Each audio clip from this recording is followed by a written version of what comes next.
Welcome back. Welcome you to this rather plain looking and ordinary looking 26-acre field. But this plain and ordinary looking 26-acre field is synonymous with bloodshed and carnage for Civil War students and Civil War buffs. This is the wheat field at Gettysburg. 26 acres of wheat that were owned by George Rose and the Rose Farm just beyond that wood line. Now, what happened was we're going to return back to the Union side. Since we spent quite a bit of time with the Confederates, let's talk about what's happening with the Union. Where we left him is George Meade was less than happy with Sickles. And Sickles was now coming under heavy artillery and bombardment from the Confederates. So Meade is going to go find help for Sickles. The Army commander will approach his former corps, the 5th Corps, which is hanging out back there somewhere at Powers Hill near Culp's Hill. They're going to be ordered to come down here. They're under the command of Major General George Sykes. And they're going to be ordered to come down here to this part of the battlefield to reinforce Sickles. The first soldiers to do so are the 1st Division under Brigadier General James Barnes.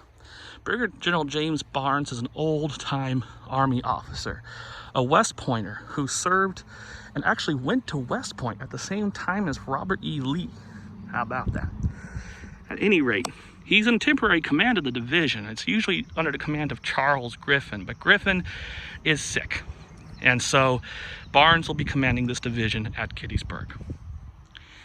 So he brings down his division down this area to this wheat field, and he sends 2 of his brigades into that wood line beyond the Stony Hill. The 3rd Brigade he places right here, right where I'm standing, essentially on the edge of the wheat field, near this stand of trees. This 3rd Brigade is over here, and it's just waiting. It's formed up in line of battle. It's about 4 regiments. And it's just waiting. It's seen its 2 other brigades in its division wander off into the wood line over there. And they're just waiting for further orders. At that time, an aide comes in from the 5th Corps. That aide is coming in because the chief engineer of the Army back there on Little Round Top, Gouverneur Warren, has discovered the Confederate attack and is seeing the Confederate attack develop. And he's sending out calls for aid. He's sending out calls to send troops up to Little Round Top. That's going to reach Sykes, and Sykes is going to send an aide to Barnes, who's over here somewhere presumably, to relinquish 1 brigade to send up to Little Round Top. Well, as that aide is coming down here, it's going to be intercepted by the brigade commander who's commanding this brigade that's along this line.